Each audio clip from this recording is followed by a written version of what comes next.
If we had to start our family travel over today, knowing what we know now, we wouldn't change anything. But there would be a few things that could make our first year a lot easier. Hi, we're the Real Travel family. We left the UK in July 2024 to travel the world and world school our 8-year-old son. So far, we've been to Southeast Asia, Australia, Europe, and India. In the last 18 months, we have traveled a lot and seen a lot and experienced a lot. And here are the things that we would change if we were to start over in 2026. This isn't about, redoing things or doing everything differently, because honestly, we've had an incredible time. We've had the most amazing experiences. And obviously traveling the world looks different for every family who does this. But this is what I think would make life easier if we were to start again this year, 2026, and what we have learnt over the last year and a half. I think the first thing is we would travel slower than we thought we needed to originally. So we have travelled a lot in the past, and we tended to go from one country to another country to another country, sometimes within days, sometimes within weeks, but trying to cover as much ground as possible. And that's something I see a lot of families doing. Spending a couple of weeks in Thailand and then flying to Bali for a few weeks and then flying here for a few weeks. And it's like, God, that looks exhausting. If we were to start again in 2026, I would definitely slow my travel down from the outset. I would prioritize having longer stays in fewer countries. It's not a race. If you're traveling long term, if you don't have an end date, then what's the rush, right? You don't have to try and cover as many countries as possible and tick all these places off your bucket list. If you're on a gap year, then yeah, okay, you do have a time restriction. So maybe you want to do a bit more traveling. But even then, I wouldn't try and cram in too much into too little time. And when I flew to Australia once, I remember speaking to a family, and they were flying to Australia for 4 weeks.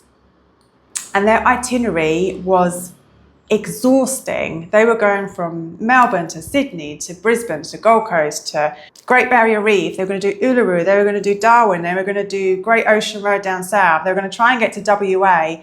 And they were asking me what I thought. And I said, I wouldn't want to do that in 6 months, let alone 4 weeks. It's exhausting. So think about slower traveling and less countries. You'll thank yourself for it later when you're not completely burnt out and exhausted and have no money left.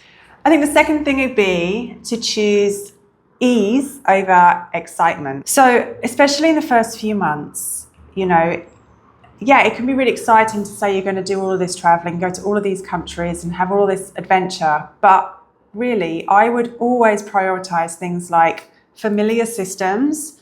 So maybe go to Europe or Australia before you go to India, for example. Make things easy for yourself. Simple visas. Maybe when you don't need a visa, just get a visa on arrival. So somewhere like Thailand, at the moment, as far as I know, nothing's changed. You can fly in on a British passport and get stamped in for I think it's 30 days. Whereas other countries, you have to do a big application form before. I know India is quite complicated. The forms are complicated and quite stressful. So simple visas and easy countries are always going to win for the first few months. And also think about things like how you're going to get around. Are you going to hire a scooter? Are you going to have public transport? Are you going to hire your car? Are you going to walk everywhere? And food, especially when you've got kids, is the food going to be something that's safe, healthy, easy, predictable, kid-friendly? There's lots of countries where you can easily get a McDonald's or some fried rice or fried noodles or taco, and all the kids like them. It's easy.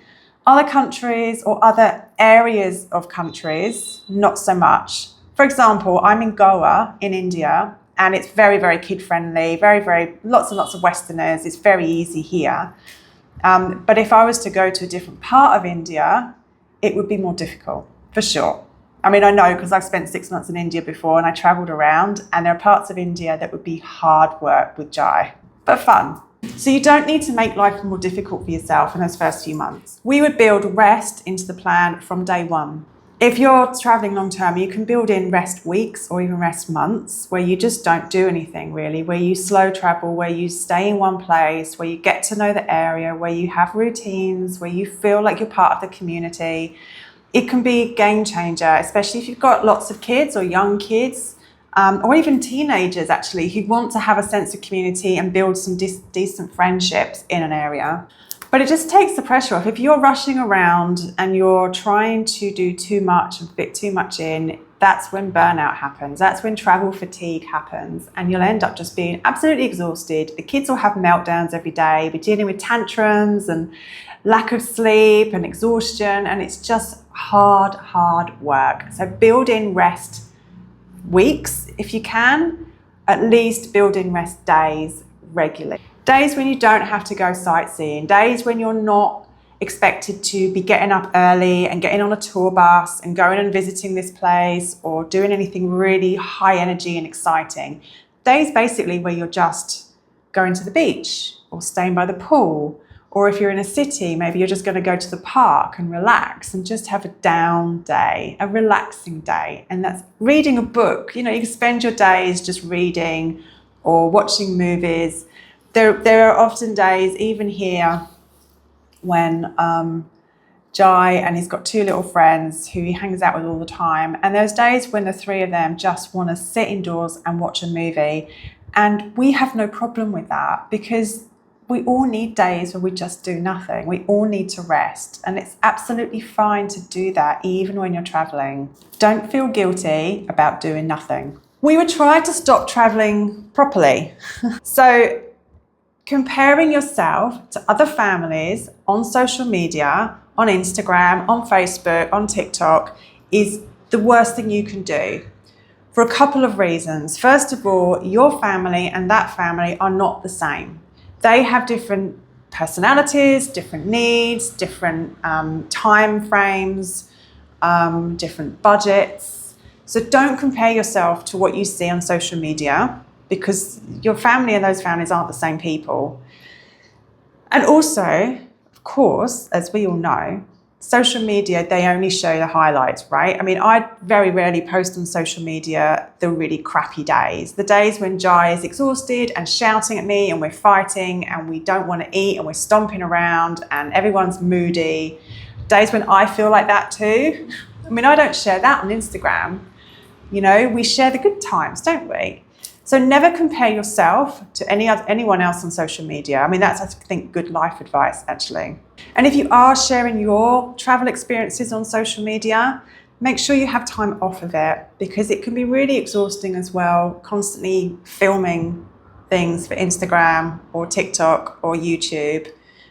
There are times when you just need to be present and just live your life and just enjoy what you're doing and where you are and your own experience without comparing yourself or feeling like you have to put on a show for other people as well. We would simplify the logistics, even if it costs a little bit more.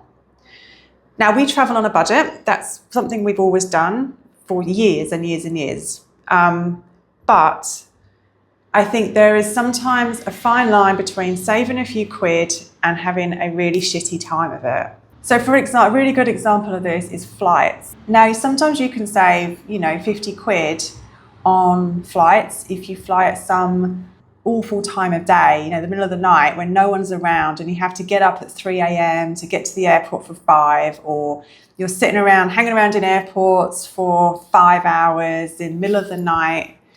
That may be okay if you're traveling on your own or with your partner, but when you've got kids, it isn't worth it. It just isn't, because then all of the next day is ruined because everyone's tired. Your kids are going to be exhausted and things are just going to go wrong. You're not going to be able to deal with things when they come up. You're not going to be able to deal with the kids' tiredness and tantrums. You're not going to be able to deal with challenges and difficult situations when they come up. Taxis at the airport, get into your accommodation. All of the noise and hustle and bustle when you get out of an airport, it makes everything more difficult. I have learned that, we want to save some money, of course, but actually sometimes your sanity is worth an extra 20 quid or 50 quid. And the same goes for accommodation, especially if you're only visiting somewhere for a short time, like if you're in a city. it's worth just paying a little bit extra for decent accommodation. We've stayed in Bangkok, I don't know how many times, at least 20 times. And I normally stay in cheap, budget accommodation near the Koh San Road. Doesn't cost a lot, but you don't sleep because it's so noisy. Now I have a child. I don't want that. I don't want to be in the middle of Koh San Road anyway. I don't want to have an uncomfortable bed. I don't want to have drunk people stumbling around outside my bedroom door, in the middle of the night. I don't want to have a big party going on outside in a bar. I want quiet. I want a swimming pool so that we can relax. And I want a comfortable bed. And I want clean. So sometimes just spending a little bit extra on accommodation, short term, is also okay. We'd be more honest when something isn't working. So staying too long somewhere because you should, or because that's what you plan to do, but you're not happy. There's been times where we've been in places where we're just ready to go, but because we'd already booked transport on a later date, or because we'd already made arrangements to stay somewhere, if something's not working, for whatever reason, you don't have to stay. You don't have to stick to the original plans. If you can change them, just change them. And just pushing through the discomfort, any discomfort unnecessarily. If you're finding something really challenging, whatever that might be, whether that's something to do with your child, something to do with the world schooling, or the community that you're in, or the accommodation that you're in, or the town that you're in, whatever it is that you're finding difficult and challenging, trying to push through just because you feel like you should doesn't help anybody. It just makes you feel more stressed and then eventually burnt out. And it affects everyone around you, doesn't it? Your kids can pick up on stuff. And I think it's easy to confuse growth with struggle. It's easy to confuse the fact that you're maybe building resilience and having a growth mindset and overcoming challenges with struggling and pushing through and needing to prove to everybody and to prove to yourself that you can do this. You don't need to do that. You don't need to prove anything to anybody. If you're having problems, if you're finding things challenging, talk to somebody, talk to your partner, talk to your kids if they're old enough to understand, or just make things change, just change things. Just change what's causing you the struggle. That's the beauty of traveling. You're not tied to one place. You're not tied to one town or one country even. You can change things, and you should change things if things aren't working. But you know what? After a year and a half of travel, there is still plenty of things I wouldn't change for anything.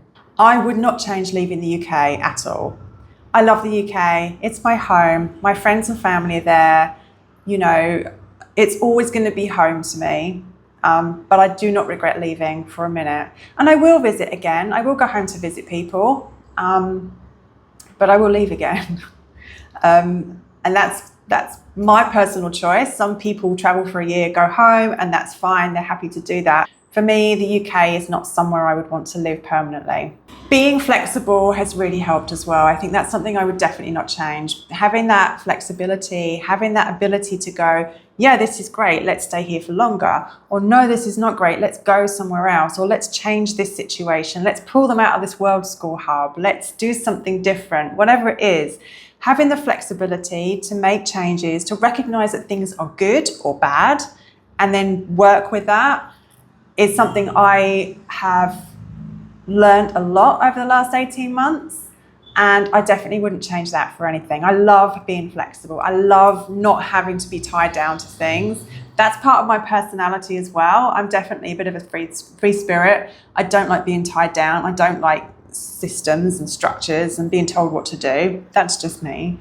But yeah, having that flexibility for me is fantastic. And after 18 months of travel, you do really learn how to trust yourself. You learn how to trust your intuition a lot more. So I know when something feels right, and I can tell when something doesn't feel right. And I can see that in people, in situations, in places. And learning to trust your intuition is something, when traveling, is something that comes with time. You don't want to close yourself off to new experiences and be too closed. But also you don't want to be too open and too trusting and end up falling for scams.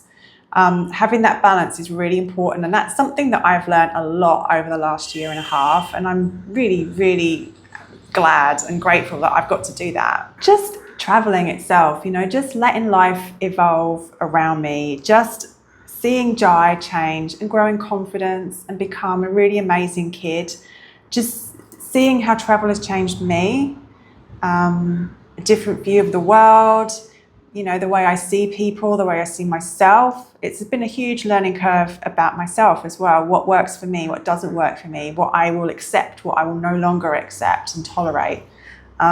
What I can deal with, challenges that have been thrown my way that I know now I can deal with. My confidence has grown, and that's something that I wouldn't change for the world. So if you're in the planning stage of leaving the UK and travelling full-time with your family, or if you're wondering if this life could even work for your family, don't forget to subscribe and follow our channel, because this is where I share the logistics, the real-life reflections, and the experiences, the ups and the downs of our travelling the world full-time as a family.